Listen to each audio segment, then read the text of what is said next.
what you're given, that's how we live it. Don't be mad at the system, it's simply how we've existed.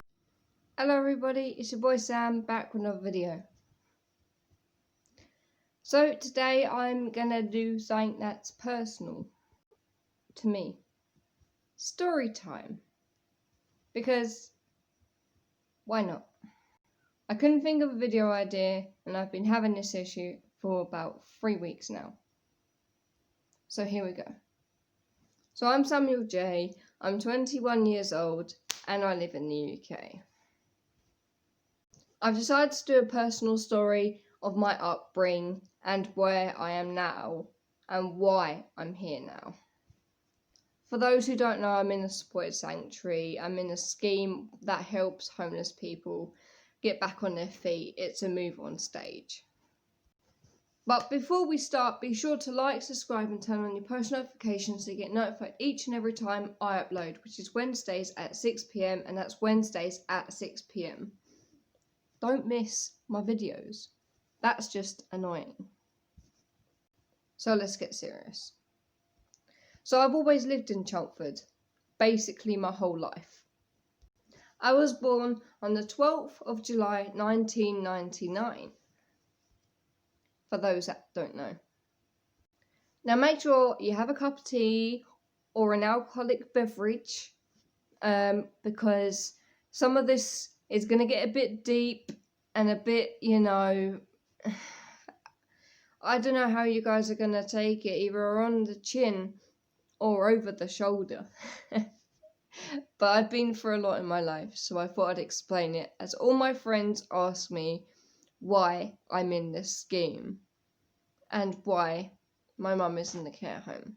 So I'm just going to explain, and also I get asked why I don't have a dad, where my dad is, as I don't talk about my problems. So I'm just going to have it all in one video. It's going to be family friendly.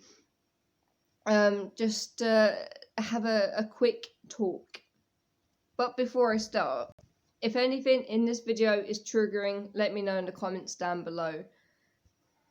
If anyone's having any family issues, then there are support systems and there are schemes out for you. If you are homeless, there are many websites, many council places around the countries like in the US and things like that. So make sure to remind yourself that you are not alone. There are many people like me in the UK. There are thousands and maybe millions or billions of people here in the UK and around the world that are just here in this place, just like me. So you're not on your own. There are people out here like me. If you are struggling with mental health or mental issues or just any issues at all, then I'm here to talk. I have Facebook pages, I have Twitter, Instagram and TikTok that I'm always live on. So if you guys need to talk to anyone, because if there's anyone you need to talk to, or if you have no one else to talk to, like family or friends, then I'm here to talk if you need anyone. I know I'm a stranger, but I'm a nice person. I'm always here to talk. I've been through a lot myself and I know what it's like for no one there to talk to or to be there. So here we go. So I was born 12th of July 1999. I was just a normal average size of a baby. I was very hairy, had jet black hair when I was born, didn't have blue eyes like, the average, person. I was born a female, but this is where my story starts. So from a young age, I was ill. I had a raving temperature and I was very ill. Bit of a backstory: when I was younger, my dad used to live with me and my mum. Mum, as known, I've always been a single parent, but he lived with us for a little bit. I got rushed to hospital as I fell very ill with a fever, and I was put into hospital for, I'm not entirely too sure, I'm going to say a couple of days to a week, maybe a bit longer than that. So obviously at age 3 I was put into a nursery. I don't know what you call it in the US or anything, but it's like a nursery. It's for the 3 and over ages and things like that. I always struggled with communication and social skills. Communicating was a big thing for me when I was younger, but I was also very, very unsociable. I always struggled to make friends, and I always struggled to talk to other people. I wasn't very good at it. I don't really have a reason, but I just was never very good with talking to people, especially new people. I was always very different. In year 4 or 5, I got picked on a lot, but then the bullying started from a girl that was just a couple years older than me, that should probably know better than me, but I don't hold any grudges. So yeah, she was a couple years older than me, and she bullied me quite a bit. I remember I used to go to a school up near where my mum used to live. Not going to disclose the location, but I got bullied by a girl that was a couple years older, and she pinned me against the wall and kicked me quite a few times. I got bruises on my ribs and my back from when I was younger. Got a fracture or two. Never put any assault charges against her. She was only a kid at the time, so I didn't want to hold any grudges even though I was younger than her. She's the reason I struggle making friends now and trusting people. I actually became friends with her for a bit after. I was very scared of her at the time, but I became friends with her, and I'm not friends with her anymore. It wasn't really friends, so I don't know. I grew up having troubles with myself and accepting myself. So obviously I became rebellious by the age of 10, and I started stealing just short money, like 5p's, 10p's, and then it got to £1, £2, £5, £10, and I started stealing off mum, and that became a habit because it was like adrenaline rush. I loved that rush. In my head, it was just like, I got this money, I go to shops and buy sweets. I was a very naughty child. I don't really know why. I'm not really too sure why, but I blame it a lot because of my dad. In year 6, I remember my dad leaving me, my mum and my brother. Me and my brother have got the same dad. Yes, I'm one of 6 kids. Well, technically, if you add on the other 3, then that's 9. But, So basically, it was really early in the morning. I used to get up really early.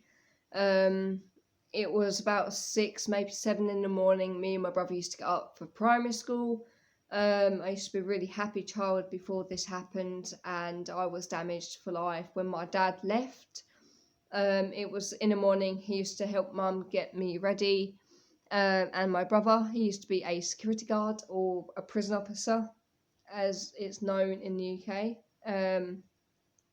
And he packed all his stuff and just left my mum's home, and I had no idea this was going to happen. I got home after school. School used to finish about 3:15 p.m. in the afternoon, and he wasn't there.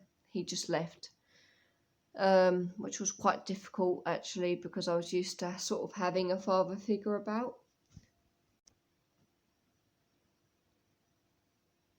Mum just said that he just went on a short holiday and didn't really want to say where or why he went. So I went years thinking he just went on a really long holiday. At one point I thought he passed away because I didn't have Facebook at the time, but I tried everything in my way to try and find him, and I rebelled against Mum because I thought it was Mum's fault why he left. Relationships fall apart, but when you're a child, you don't think about the relationships. You think about why your parents are breaking up, why they left. Thankfully, my mum acted as a mum and dad for years and ends, really. But yeah, I grew up without a father figure. When I was about 13, I tried to find my dad, and I was unsuccessful with finding him, as I was only 13. I didn't have a job. I was still at school. I was meant to be studying for the future sort of thing, but all I could concentrate was my dad and the fact that I was in the wrong body. I knew from a very young age that I wasn't a girl, but I didn't know how to go about it. I didn't know what binding was. I didn't know what K-tape was. I didn't know what a transformation was, to be honest. I just knew that I wasn't a girl. To be honest, I needed my dad there to help me figure out who I was. But I think he knew that I didn't want to be a girl either. I always dressed like a boy, acted like a boy, got mistaken for a boy even in school. Never used the female toilets, always used the male toilets or the disabled toilets. So, I've just always been different. And being different is okay. By about 15 or 16, I was stealing like £50 off mum, sometimes a bit more, because I was never on drugs. I never did drugs. I've smoked a bit of weed every once in a while, but I was never on drugs. I don't ever want to do drugs, can I just say? Drugs aren't good for your system, nor are they good for your life if you get addicted. Mum always thought I was going to get pregnant by the age of 16 or 18 because she had me and my brother Andrew when she was 18. She was always proud of like me and Andrew, like everything that we did, even though I did something bad by taking off her when really all I was meant to be doing is being there for her. Never take your parents by granted, because not everyone else has a mum or has a mum and dad or has a mum. Like, you either have a dad or a mum, and either they're mum or dad is mum as well, sort of thing. Like, I don't really know how to explain it. Like, not everyone's life is perfect, and I really struggled with myself when I was younger, just trying to find who I was, trying to be like my friends, like trying to be like them was like the hardest part.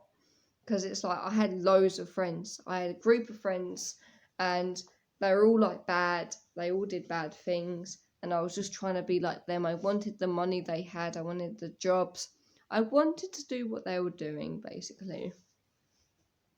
I'm not proud of it, but I started stealing. Because I saw my friends do it and I like the adrenaline, I don't know how to say it, adrenaline rush that it gave me. I only did that various times, maybe twice. I got caught once and that was the last time I did it, and I didn't like that. I was lucky to get away with it, because something like that can end you in jail or prison for many years and ruin your life. And I thought, well, before I hit the age of 20, my life was already ruined. I thought it was ruined forever and I really didn't want to live. By about 16, I had a full-time job with mum, part-time job with mum. I decided that I wanted to go and try and find my dad, because I knew he wasn't dead. I knew he wasn't in a different country, but I just didn't know where he was. My mum did. I also had a great figure of where he would be.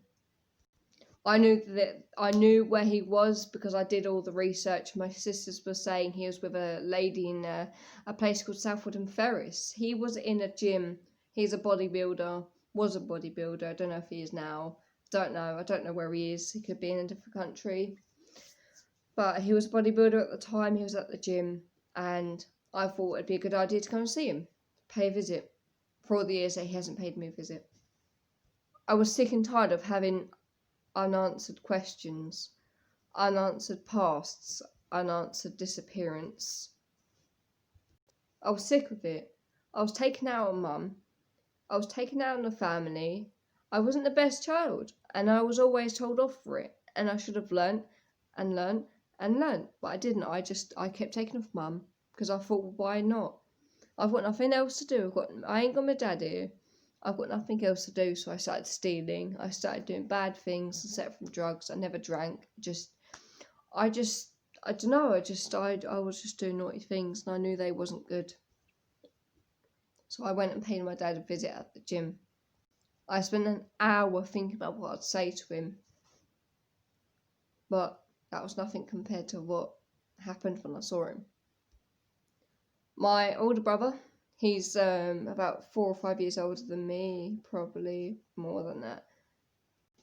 I spent years building up all these questions for my dad, and I feel like that just went to waste.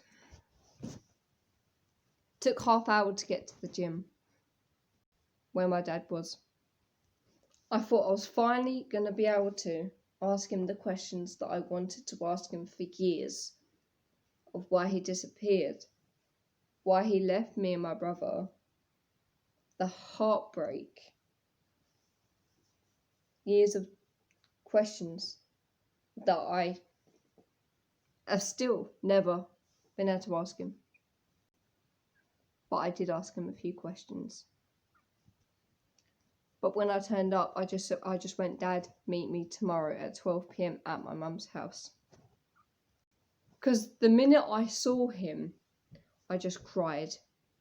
Because I just missed him. I really missed him.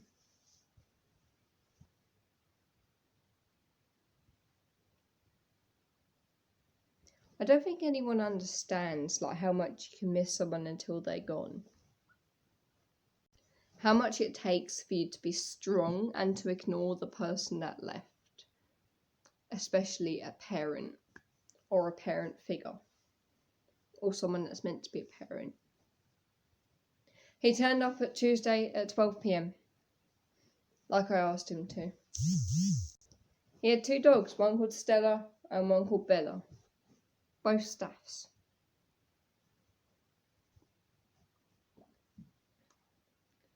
So we went to a place called Highlands Park, which is about 15 minutes away from where I used to live.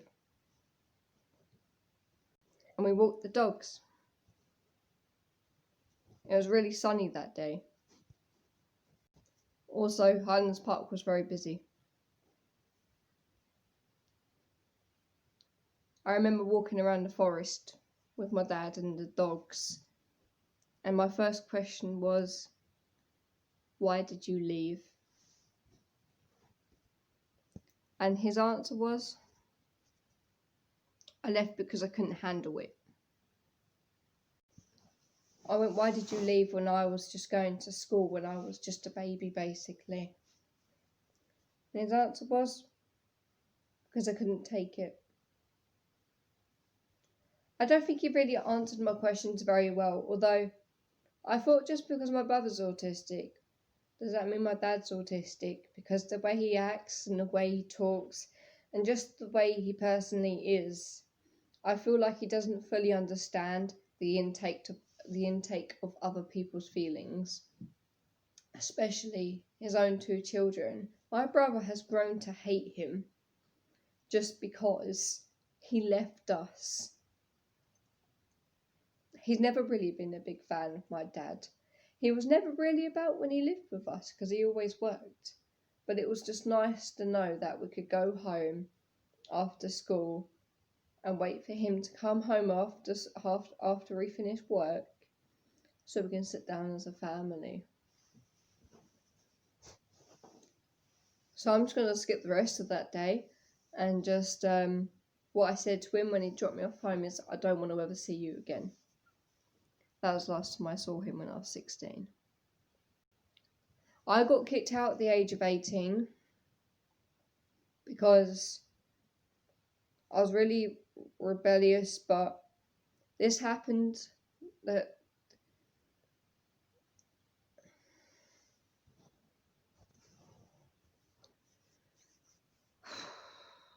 the 17th of July 2018, the day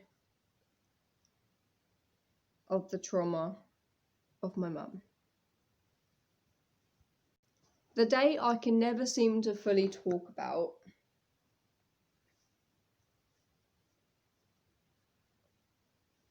It's really hard.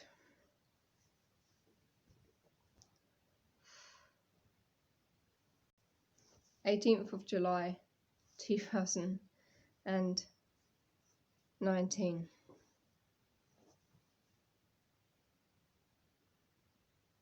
That day went so quick. I don't think I can ever forget about that day.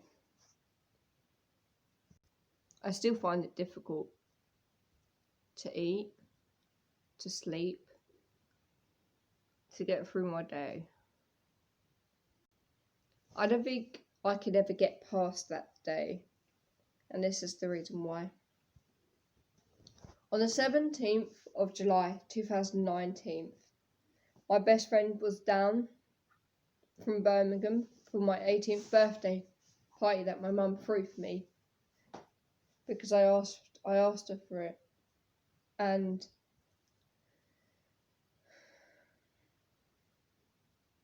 she was fine. It's just I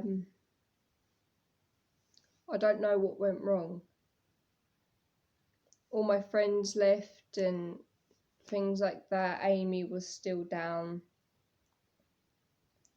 I had my 3 siblings. My stepmom was at work. I was home with Amy. Mum was in bed. I was just having a good time with Amy, just chatting, just spending as much time as I could with her before she went back home. Because you never know when you're going to see your best friend next. I just remember Amy going, your mum shouting your name.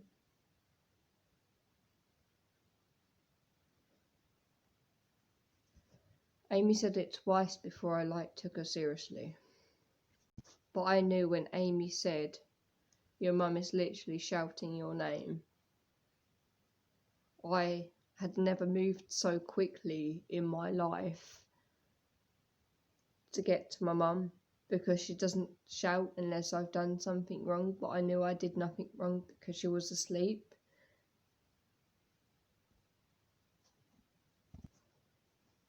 She was just napping because she didn't feel too well, so she was just napping because she wasn't very well. She was exhausted, so I let her sleep.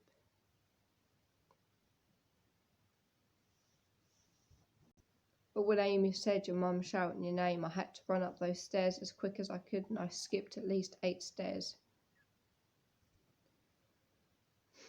Once I got into my mum's room,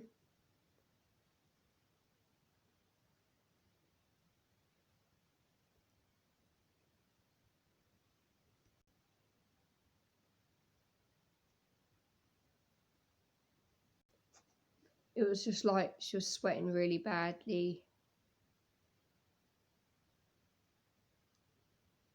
And she just kept shouting at me saying, call the ambulance, call the ambulance. I'm not feeling very well. Bear in mind, I had all 3 kids downstairs. My stepmom was at work and Amy was downstairs, and so I called the ambulance.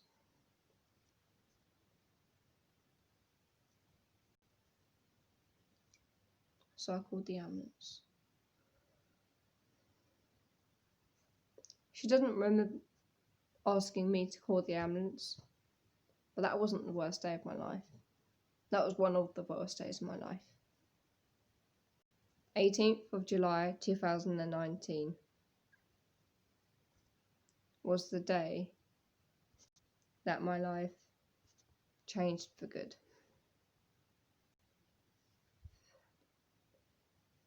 So it was basically a normal day. Mum was back home. She slept not throughout the day, but she was active. She was a full-time smoker. I mean, some people would call it a chain smoker, some wouldn't. She came down for fags and drinks, but she didn't eat anything that day. Nothing. I could tell Mum was getting back to her normal self because she had a colour in her face. She was getting up more. I had an argument with her.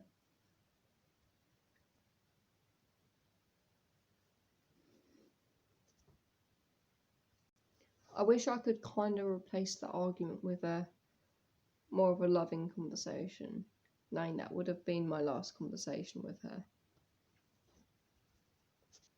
8 p.m. on the 18th of July. 2019. Went out for a jog like I used to. Just before 8, it was at 7:45 at night.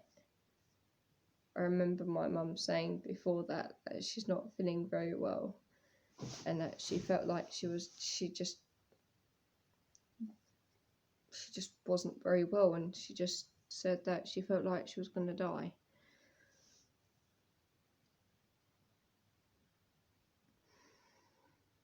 I kind of wish I listened to her.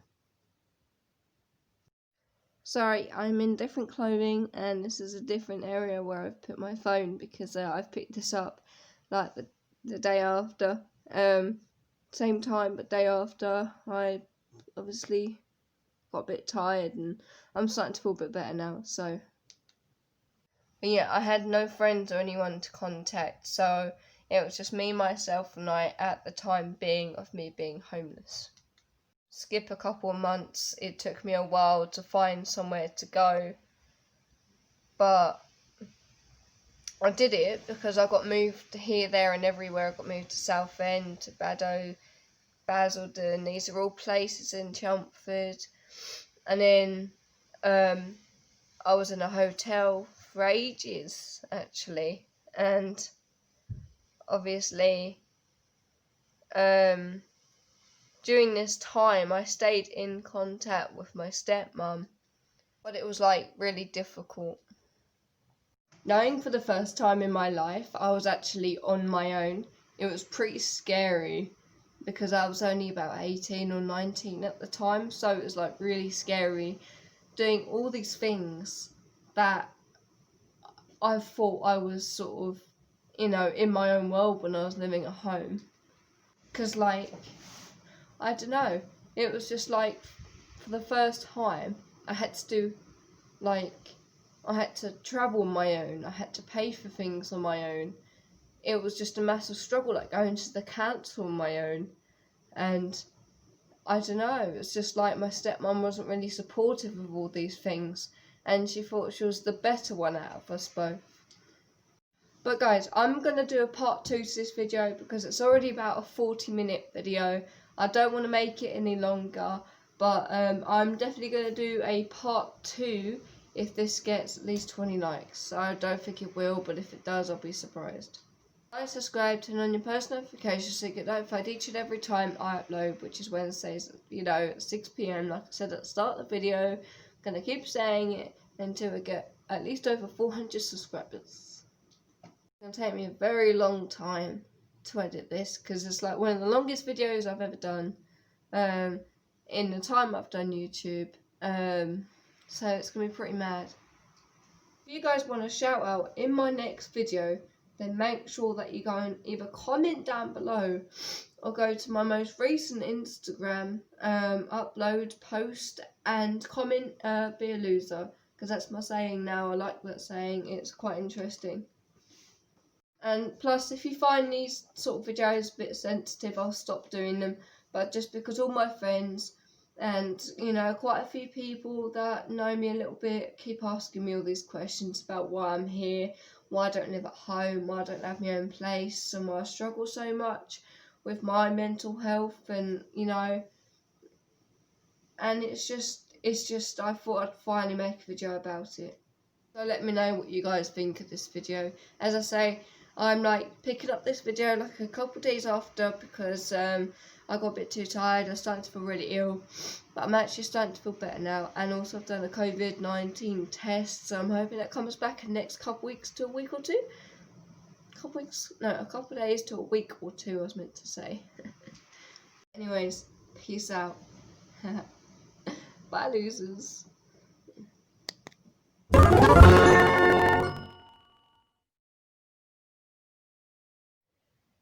Because that was the last thing I said to my mum, was I'm just going to go out for a jog because we've had a really bad argument and I want you to have some time to yourself.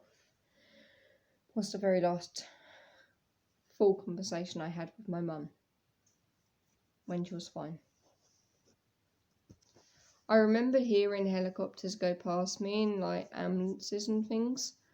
I went for a pretty big jog, like a pretty fast jog. I used to do like gymnastics and dance, so I used to be pretty fit and things like that. I went for a jog like half hour from mum's. I remember hearing a helicopter go past. It was going about like near mum's, but I was so used to hearing them go past, I thought nothing of it. But then I saw a couple of ambulances go past, and I thought I'm only used to seeing one.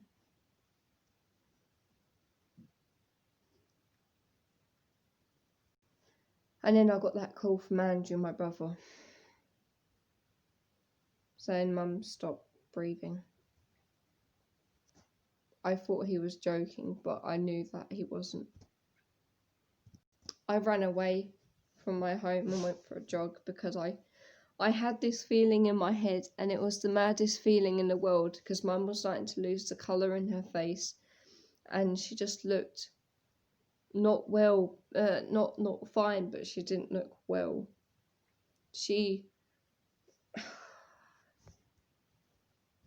So Andrew called me and said that Mum stopped breathing, and I laughed and went, "You're not being serious, right?" Even though deep down I knew he was. I had to take a 5-minute break then. But then he went, "Sam, you just need to get here ASAP." It took me 10 minutes to get home, and it was meant to take half hour. I managed to beat a police car there. I got to the road and it was completely shut off. Everyone was at their houses. And there was a helicopter around the corner from my mum's house. It was all over news. I remember coming around the corner from the corner of my mum's house, and I remember seeing the helicopter, and I remember shouting. I just remember shouting, "Mum, Mum, Mum." Everyone pointed down my street. I didn't want to go down my street, but I knew I had to because that's my mum. So then I ran even more, an extra 5 minutes, right to my mum's house, and I remember seeing my mum's mum, my nan, on the floor crying. And then there was my stepmum at the bottom of the stairs, stopping me from coming up the stairs. So I just went to my nan and gave her a hug, and it was the first time I saw my nan cry in my life. So I knew it was bad. I asked Jo how bad it was, and she said it was real bad. Like, Mum stopped breathing, and they resuscitated her twice and did the refibrillator 3 times. They had to put a tube in her throat. I can't think of the name, but I'm going to put it in the title here, to help her breathe. But when I saw her come down the stairs out the door, I saw her look at me and just said, "I'm going to miss you," because we wasn't sure if she was going to come out alive. She spent 3 months in a coma. It took her a little bit longer to come out of the coma to wake up. They tried a couple of times, but they wasn't too sure if she was going to come out, and they wasn't too sure of the extent of the brain damage. They wasn't too sure of anything, if I'm honest, if she was going to walk, talk, eat, go to the toilet on her own. Nothing. So obviously I knew from that day I had to look after the kids. I didn't know for how long, nor did I know if I'd be doing it for a long time or not. But I knew one thing, and that was I knew that I had to for those kids and Mum. Because Mum wasn't about to do it, so I knew that I had to. I really didn't have a choice, and nor would I choose to let those kids go. The dad, he is still consistent in their life, but he was working. He took some time off, But obviously, because he lived next door with his best friend, who accommodated him because I think he left my mum's and things. So obviously he lived next door with like a 2 or 3 bedroom, and there was him, his friend, and there was a spare room, which was his friend's son's, I think. So obviously he couldn't have the kids there. I think he had them for the first couple of nights, and then after that I had the kids for the rest of the time. I had sort of fed them, bathed them, put them to bed, took them to school. I let them, obviously because it was the school holidays, I think at the time, so they were off school for a bit. So I think that was alright because they were off school for a bit, so it took them, it gave them a bit of time to sort of figure out what was happening, because they're all just little when this happened to their mum.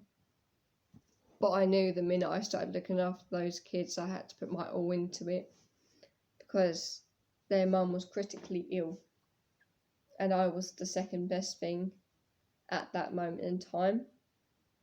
So I knew that I had to look after them, not to replace mum, but to be that second best, to keep them going, because that's what they needed at that time. I did that for a while.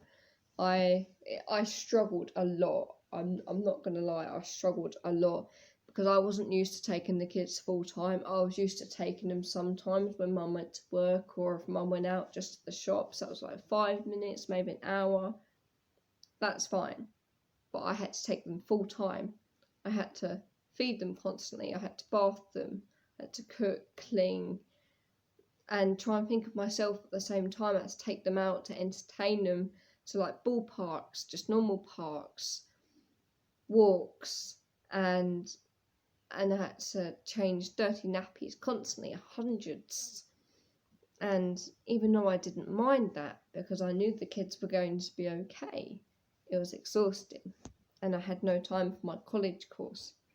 I had to drop out of college, because I remember taking them to college at one point with me, because I couldn't leave them at home. I had no one else to look after them. My nan was just, she's retirement age. She doesn't have time to look after the kids on her own, so I knew that I had to just take them with me at one point. And thankfully, college does childcare, so they went with. They didn't pay her for a bit, but I did like a 2-hour fucking writing thing. But like it was a hard time, and I had a meltdown, so I had to get the kids' dad to look after them, because I just couldn't do it anymore. It got too much. I was not eating, I wasn't sleeping, I was getting really ill. I was stressing because I had no money left of mine. Like, it was stressful getting the food shopping with all 3 kids. I couldn't do it anymore, so I had to tell their dad that he's going to have to take them, because I was just too ill. So he now has the kids, and they're actually doing really well. Mum's doing really well.